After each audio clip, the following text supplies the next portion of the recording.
नमस्कार, स्वागत है आपका। मैं हूं आपके साथ सपना दीपक मद्देशिया। बुलेटिन का आगाज करेंगे। जीने के लिए सबसे जरूरी चीजों में से एक शुद्ध हवा और पानी है। ऐसे में जल संचय पर केंद्र की नरेंद्र मोदी सरकार ने विशेष पहल की शुरुआत की है। इसी कड़ी में रविवार को गुजरात के सूरत में जल संचय जन भागीदारी पहल को लेकर एक विशेष कार्यक्रम का आयोजन किया गया। सूरत के इंडोर स्टेडियम में आयोजित कार्यक्रम में राजस्थान के मुख्यमंत्री भजनलाल शर्मा ने भी शिरकत की। इस दौरान सीएम भजनलाल शर्मा ने क्या कुछ कहा, आइए आपको दिखाते हैं और सुनाते हैं। राजस्थान लुम्बाराम जी चौधरी सांसद सिरोही जालौर, निरंजन भाई राजमेरा जी अध्यक्ष सूरत महानगर, देक्षेश मावाड़ी जी मेयर सूरतगढ़ महानगर पालिका, श्रीमती बिनी महाजन जी सचिव जल शक्ति भारत सरकार, पूर्णेश भाई मोदी जी विधायक सूरत, विनोद भाई मोरडिया विधायक कतारगांव, कुमार भाई कानाणी विधायक, श्रीमती संगीता बहन पाटिल जी विधायक, अरविंद भाई राणा विधायक, कांति भाई बलर विधायक, प्रवीण भाई दोदारी विधायक, मनु भाई पटेल जी विधायक, संदीप भाई देसाई विधायक और यहां पर बैठे सभी जो इस पुण्य कार्य में अपनी सहभागिता निभा रहे हैं, ऐसे मेरे सभी भाई और बहनों, राजस्थान के मेरे प्रवासी भाइयों, सबसे पहले तो मैं इस पुण्य कार्य के लिए आप आए हैं, इसके लिए मैं आप सभी का वंदन करता हूं, अभिनंदन करता हूं, आप सभी को मैं नमन करता हूं।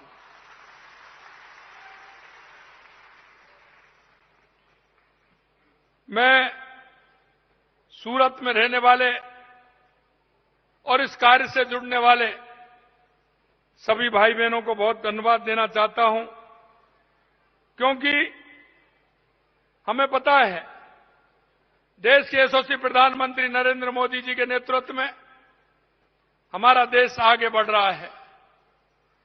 और मेरे राजस्थान के जो प्रवासी भाई हैं वो तो अच्छी तरह जानते ही हैं, लेकिन गुजरात के भाई भी अच्छी तरह से जानते हैं कि राजस्थान एक ऐसा प्रदेश है जिसमें पानी की बहुत बड़ी आवश्यकता होती है। हमेशा राजस्थान की अगर बात होती है तो हम पानी की बात करते हैं, लेकिन मैं धन्यवाद देना चाहता हूं देश के यशस्वी प्रधानमंत्री नरेंद्र मोदी जी को कि आपने देखा होगा 2003 में जबकि राजस्थान ने किसी से कहा नहीं, लेकिन पड़ोसी होने का जो नाता होता है वो अपने आप मन के भावों से निकल करके आता है। और 2003 में जब माननीय हमारे प्रधानमंत्री जी यहां के मुख्यमंत्री थे तो हमारा सटा हुआ क्षेत्र जालौर और बाड़मेर, जहां पानी की बहुत बड़ी दिक्कत होती थी, हमें सबसे पहले 2003 में नर्मदा का पानी देकर राजस्थान वालों पर बहुत बड़ी मेहरबानी की थी, क्योंकि वो पड़ोसी के दर्द को जानते थे, अनुभव करते थे, तो उन्होंने राजस्थान के लिए पानी दिया। और यही मैं अब कहना चाहता हूं, हमारे माननीय सीआर पाटिल जी ने और हमारे यशस्वी मुख्यमंत्री भूपेंद्र जी पटेल जी ने ये जो योजना कर्म भूमि से जन्मभूमि, जल संचय जन भागीदारी जन आंदोलन, जो ये कार्यक्रम आज यहां हो रहा है, मैं कह सकता हूं कि इसको सबसे बड़ा लाभ राजस्थान को मिलने वाला है। और राजस्थान के हमारे भाई बहन पूरी तरह से पानी की स्थिति को जानते हैं, क्योंकि मध्य प्रदेश के अंदर भी पानी है, गुजरात के अंदर भी है, बिहार के अंदर तो सम्राट जी ने बताया कि कितना पानी आता है। अगर कहीं पानी से अछूता है तो वो राजस्थान है। इसलिए मेरा धर्म बनता है कि पड़ोसी होने के नाते आपने जो सोचा है, राजस्थान के प्रति जो आपका लगाव है, मैं दिल की गहराइयों से गुजरात प्रदेश का बहुत बहुत अभिवादन करता हूं, बहुत बहुत मैं धन्यवाद देता हूं। यह अभियान हमारी आने वाली पीढ़ियों को याद रहेगा, क्योंकि जिस तरह से मैं आज कह रहा हूं कि 2003 में देश के यशस्वी प्रधानमंत्री नरेंद्र मोदी जी जब यहां मुख्यमंत्री थे तो राजस्थान को देखा और गुजरात से पानी देने का काम किया। राजस्थान जहां जल हमेशा से एक अनमोल संसाधन रहा है, वहां जल संरक्षण की परंपरा रही है, क्योंकि हमको तो जल उतना ही मिलता है, बारिश भी कम होती है। लेकिन मैं कह रहा था कि माननीय पाटिल साहब, ये हमारी पुरानी परंपरा रही है जल संरक्षण करने की, लेकिन आपने एक नया उत्साह और उमंग राजस्थान के लोगों में पैदा किया है। हमारी पानी की बहुत बड़ी आवश्यकता होती है। आपने एक अच्छी मिसाल भी बनाई है। मैं हमारे राजस्थान वासियों की तरफ से आपको धन्यवाद देता हूं। हमारे पूर्वजों ने जल संरक्षण की आवश्यकता को गहराई से समझा और उन्होंने डिग्गी बनाने का, कुंड बनाने का, बावरी बनाने का, यह काम हमारा राजस्थान में बहुत हुआ है। लेकिन आपने एक नए आयाम जो स्थापित किया है, निश्चित रूप से इससे अगर हमारा जमीन में पानी रहेगा तो उसको कभी भी निकाल सकते हैं। और हर प्रदेश की जो सबसे पहली आवश्यकता होती है वो पानी की होती है। चाहे कोई भी क्षेत्र हो, सबसे पहले पानी की आवश्यकता होती है। इसलिए मैं कहना चाहता हूं, राजस्थान के अंदर अपार संभावना है, हर क्षेत्र में अपार संभावना है। चाहे वो मिनरल के क्षेत्र में हो, हमारे यहां मिनरल बहुत बड़ी मात्रा में है, चाहे वो हमारे पर्यटक की दृष्टि से हो, चाहे वो कृषि की दृष्टि से हो, हमारा राजस्थान खुशहाल है। लेकिन सिर्फ कमी है तो वो पानी की है। और पानी की कमी को पूर्ति करने के लिए टांके, तालाब, खड़ीन, नाडियां, पाट, जोहड़ के माध्यम से वर्षा जल को सहेजने का काम हम करते हैं। मैं इतना कहना चाहता हूं कि जिसके मन में होती है और जिसको दर्द दिखता है, देश के यशस्वी प्रधानमंत्री नरेंद्र मोदी जी ने जब हमारी सरकार 10 महीने पहले जब आई थी तो उन्होंने राजस्थान का दर्द समझा। और सबसे पहले मैं आपको बताना चाहता हूं, सबसे पहले जो राजस्थान की जो समस्या थी, मध्य प्रदेश की जो समस्या थी, देश के यशस्वी प्रधानमंत्री नरेंद्र मोदी जी ने उन समस्या को हल करने का काम किया। चाहे वो राजस्थान की ईआरसीपी, राजस्थान और मध्य प्रदेश की मिलकर ईआरसीपी की योजना हो, चाहे हमारी हरियाणा के साथ यमुना जल का समझौता हो, चाहे हमारा पोंग डैम से पानी आने वाला इंदिरा गांधी नहर के माध्यम से हमारे राजस्थान को आता हो, चाहे हमारा माही डैम के माध्यम से हमारी जाखम और हमारे सोमकमला के माध्यम से हमारे 3-4 जिलों में पानी हो, या देवास स्कीम से माध्यम से उदयपुर से हमारे राजस्थान को पानी मिलने वाला था। इन सारे स्कीमों को उन्होंने आगे बढ़ाने का काम किया। और इधर तो मध्य प्रदेश और राजस्थान ईआरसीपी का समझौता कराया, उधर हरियाणा का यमुना का समझौता कराने का काम किया। अभी हरियाणा में चुनाव हो रहे थे, कांग्रेस वालों ने एक उसमें अपने घोषणा पत्र में लिखा, और घोषणा पत्र में उन्होंने लिखा कि जो हरियाणा और राजस्थान का जो समझौता हुआ, यमुना समझौता, हमारी सरकार आएगी तो हम उसको रद्द करेंगे। ये उनकी सोच देखिए। एक सोच तो वो होती है पड़ोसी होने के नाते। 2003 में देश के यशस्वी प्रधानमंत्री नरेंद्र मोदी जी ने राजस्थान को पानी देने का काम किया, और एक पड़ोसी वो भी है, सरकार आई नहीं, उससे पहले ही कह रहे हैं कि जो समझौता राजस्थान और हरियाणा के बीच में हुआ है, उस समझौता को हम रद्द करेंगे। हमने भी कहा कि आपके सपने हैं, आओगे जब तो रद्द करोगे, जब आओगे नहीं तो कैसे रद्द कर दोगे।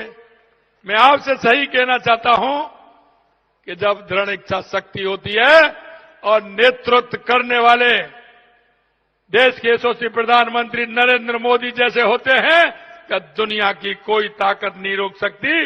यह मैं आपको बताना चाहता हूं। मैं आपसे इतना कहना चाहता हूं कि जिस तरह से देश के यशस्वी प्रधानमंत्री नरेंद्र मोदी जी के नेतृत्व में हर क्षेत्र में हमारा देश आगे बढ़ा है, 2014 के बाद देश में जो परिवर्तन दिखने लगा है, आज हम आप सब महसूस कर रहे हैं। 2014 के बाद चाहे गरीब कल्याण की योजनाएं हों, चाहे हमारे विकास की योजनाएं हों, चाहे आतंकवाद और नक्सलवाद का खात्मा हो या दुनिया में बढ़ता हुआ भारत का गौरव हो, ये देश के एक एक व्यक्ति को, एक एक नागरिकों को देखने को मिल रहा है। इसलिए मैं कहना चाहता हूं, आज जो काम हाथ में लिया है और जिसकी शुरुआत गुजरात से हो और गुजरात में भी सूरत से हो, वो काम रुकने वाला नहीं है। ये देश का जन आंदोलन भी बनेगा, जन भागीदारी भी बनेगी और जल संचय भी होगा। ये मैं आपसे कहना चाहता हूं। मैं मित्रों, इतना आपकी ये जो अनूठी पहल है, जिसमें राजस्थान के हर जिले के प्रत्येक गांव को 4 जल संग्रहण संरचनाओं के निर्माण के लिए प्रवासी उद्यमियों के योगदान देकर के जो जोड़ा जा रहा है, ये इतिहास बनेगा। और अभी मेरे को किताब दी थी, मैं अभी कह रहा था कि गुजरात के अंदर राजस्थानी प्रवासी बहुत हैं, लेकिन मैं कहना चाहता हूं, जितनी मोटी किताब दी अभी इतनी मोटी और होने वाली है। क्योंकि आपका कार्यक्रम जिस दिन से यहां बना है, लगातार मैं भी देख रहा हूं, लगातार फोन आ रहे हैं कि आप सूरत भी आओगे, इस काम को हम भी करेंगे। तो एक पहल देने की बात होती है। आपने एक अच्छी पहल के लिए किया है। निश्चित रूप से राजस्थान, मध्य प्रदेश, गुजरात, बिहार, हरियाणा, जो हमारे जितने भी प्रदेश हैं, उन प्रदेशों में ये आगे बढ़ेगा और देश की एक ऐसी योजना बनेगी जो हमेशा देश इसको याद भी रखेगा और जो हमारे देश में पानी की कमी है उसकी पूर्ति भी ये करेगा। क्योंकि राजस्थान सरकार द्वारा चलाए जा रहे मुख्यमंत्री जल स्वावलंबन योजना 2.0 का भी हम उल्लेख करना चाहूंगा। इस अभियान के तहत हमने राजस्थान में जल संरक्षण का कार्यक्रम किया, जल स्वावलंबन का काम किया। निश्चित रूप से ये योजना उसमें और हमारी सहभागिता बढ़ाने का काम करेगी।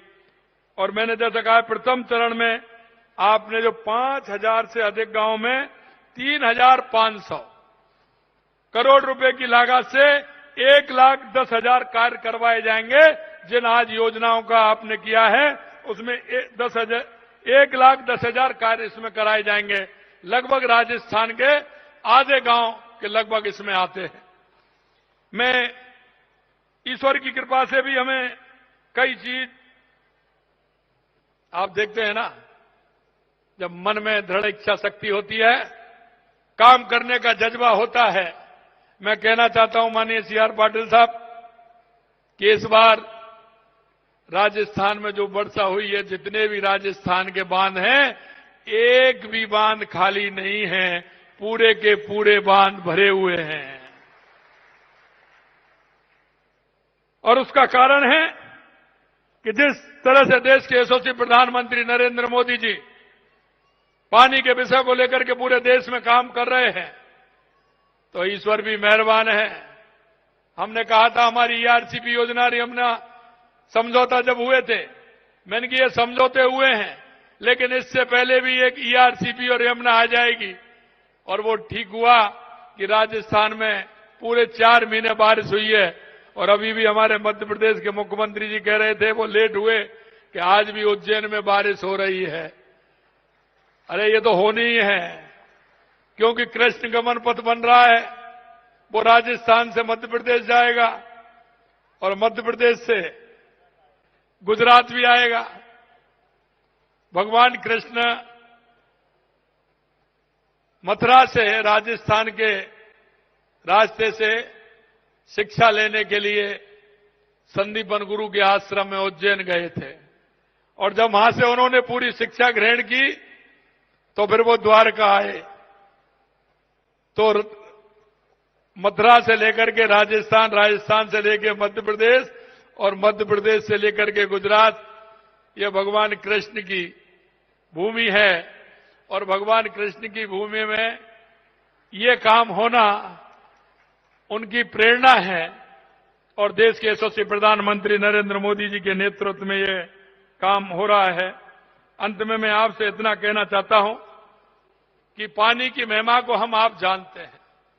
हमारे बुजुर्गों ने बहुत अच्छा काम किया है, क्योंकि गर्मियां जैसे आती हैं, आप गुजरात में देखते हैं, जहां भी आवश्यकता होती है, हमारे परिवारजन, हमारे सभी लोग पानी के लिए प्याऊ लगाते हैं।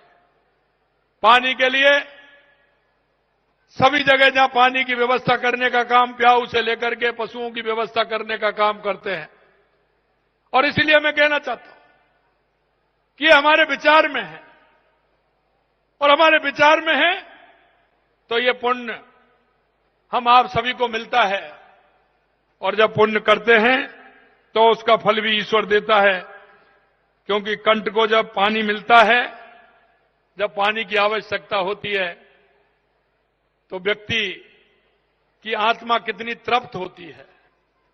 मैं यही कहना चाहता हूं, एक तरफ तो वो पानी पिलाने वाले हैं जो पानी पिलाने का काम करते हैं, पानी की नई नई योजना बनाने का काम करते हैं, और एक तरफ वो लोग हैं जो किसी को पानी पिलाते हैं तो बीच में रोक लेते हैं। और वो रोकते हैं, लेकिन वो रुकता नहीं है, क्योंकि अभी अभी आपने देखा जो मैंने आपको उदाहरण दिया है। लेकिन वो देखते हैं, वो कहते हैं ना कि एक हांडी तो जाती है लेकिन जात देख ली जाती है।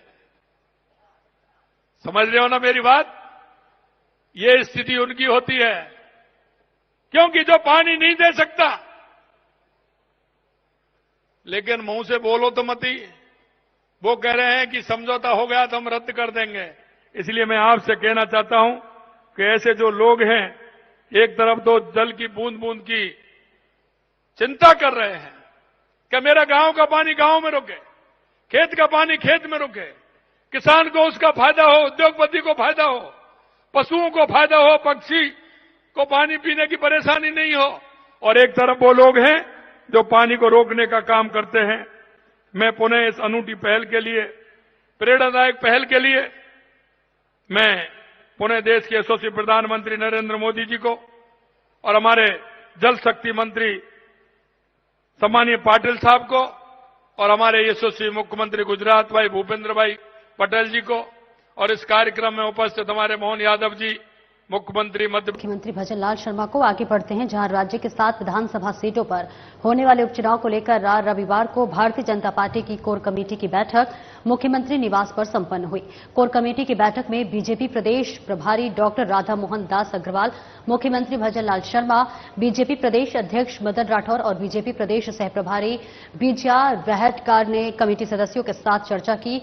बैठक में बीजेपी प्रदेश प्रभारी डॉक्टर राधा मोहन दास अग्रवाल ने सत्ता और संगठन के बेहतर तालमेल का उदाहरण देते हुए कहा कि मुख्यमंत्री भजन लाल शर्मा और बीजेपी प्रदेश अध्यक्ष मदन राठौर के बीच बेहतर सामंजस्य देखने को मिल रहा है। संगठन सरकार के कार्य को आम जन तक पहुंचाने का भी कार्य करता है, तो वही आमजन की समस्याओं को भी सरकार तक पहुंचाया है, और ऐसे में वर्तमान सरकार के साथ संगठन का बेहतर तालमेल देखने को मिल रहा है। वहीं बीजेपी प्रदेश अध्यक्ष मदन राठौर ने कहा कि भारतीय जनता पार्टी उस उपचुनाव में शानदार जीत हासिल करने की ओर बढ़ रही है। हरियाणा की तरह राजस्थान में भी कांग्रेस को मुंह की खानी पड़ेगी।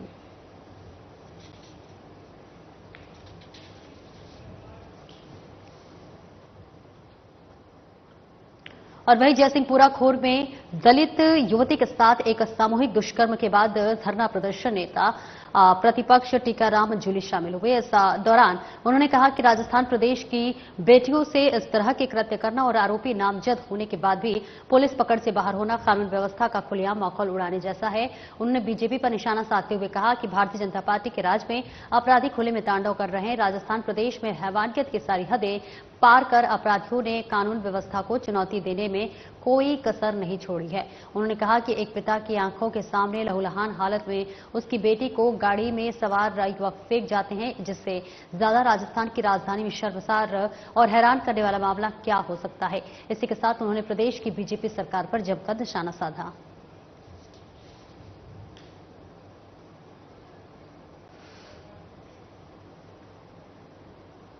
मालपुरा विधानसभा से कांग्रेस प्रत्याशी रहे पीसीसी सदस्य घासी लाल चौधरी ने साल ग्यावास, भैरूपुरा और बोटुंडा में श्रद्धांजलि सभा में शामिल होकर दिवंगत हुए लोगों को श्रद्धा सुमन अर्पित किए, जहां उन्होंने दिवंगत लोगों के परिवारों को सांत्वना भी दिया। इस दौरान ब्लॉक कांग्रेस अध्यक्ष मोहम्मद इस्लाम, एडवोकेट पूर्व जिला परिषद सदस्य doctor Naresh Meena, advocate Labhchand Ajmera, Umakant Bhardwaj, CR Shivji Ram Prajapat, advocate Pradhan Gana समेत सहित अन्य कार्यकर्ता मौजूद रहे।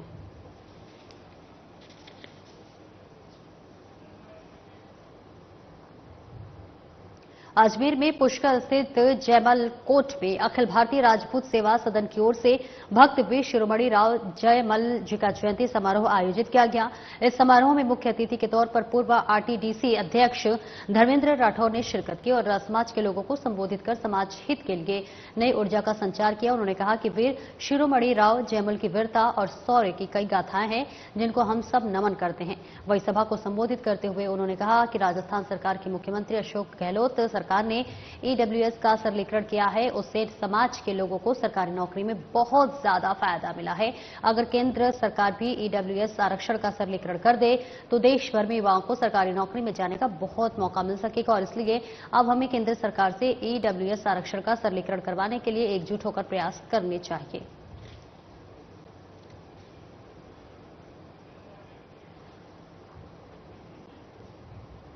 और उदयपुर जिले की कल्याणपुर थाना पुलिस की टीम ने विद्युत ट्रांसफार्मर से कॉपर वाइटिंग, तेल और नट बोल्ट आदि चोरी की वारदातों का खुलासा कर 3 आरोपियों को गिरफ्तार करने में सफलता हासिल की है। प्रारंभिक पूछताछ में आरोपियों ने 23 वारदात करना स्वीकार किया है। इसी के साथ एसपी योगेश गोयल ने बताया कि 6 सितंबर को विद्युत विभाग के कनिष्ठ अभियंता इंद्रजीत सिंह ने रिपोर्ट पेश की थी कि 7 अगस्त 2024 को गमेती फला कचेव, 24 अगस्त को गांव पहाड़ा, 28 अगस्त को गांव पंडिया वाडा राजपूत मोहल्ला और 2 सितंबर को गांव कानपुर आदि में अज्ञात बदमाश विद्युत ट्रांसफार्मर को नुकसान कर कॉपर वाइटिंग, नट बोल्ट और ऑयल चोरी कर ले गए। रिपोर्ट पर प्रकरण दर्ज कर अनुसंधान प्रारंभ किया गया, जिसके बाद पुलिस ने 3 अभियुक्तों को गिरफ्तार किया है। फिलहाल पुलिस आगे की जांच में जुट गई है।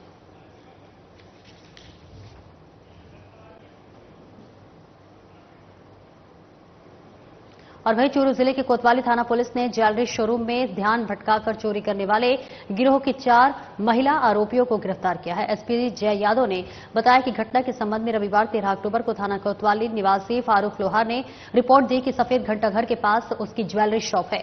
10 अक्टूबर की दोपहर 4 महिलाएं उसकी दुकान पर आई और आर्टिफिशियल गहने दिखाने को कहा।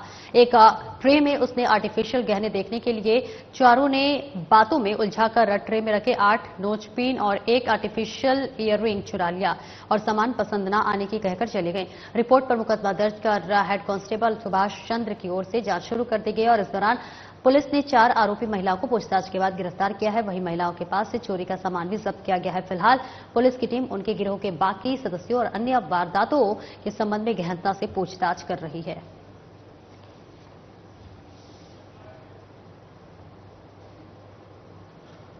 और उदयपुर जिले की बेकरिया थाना पुलिस की टीम ने करीब 3 महीने पहले हाईवे पर फाइनेंस कंपनी के कलेक्शन एजेंट से हुई लूट की घटना का खुलासा कर 3 आरोपियों को गिरफ्तार किया है।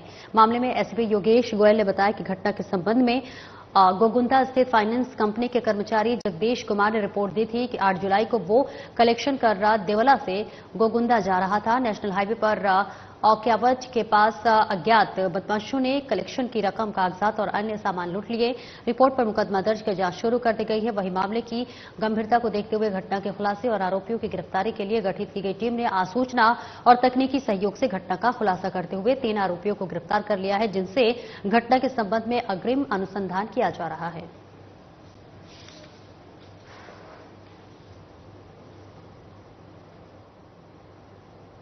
और वहीं बांसुर के चूला गांव में बीती रात को बघेरा आबादी में घुस गया और गांव में मुख्य रास्ते से गुजरते वक्त एक घर में लगे सीसीटीवी कैमरे में कैद हो गया। बघेरे के मूवमेंट से ग्रामीण दहशत के माहौल में जी रहे हैं। बताया जा रहा है कि बघेरा चूला गांव में कई पालतू जानवरों का शिकार कर चुका है। सीसीटीवी कैमरे की फुटेज देखने पर ग्रामीण सहम गए। प्रशासन को कई बार बघेरे के मूवमेंट की जानकारी दे चुके हैं, लेकिन अभी तक कोई भी कार्रवाई नहीं की गई है।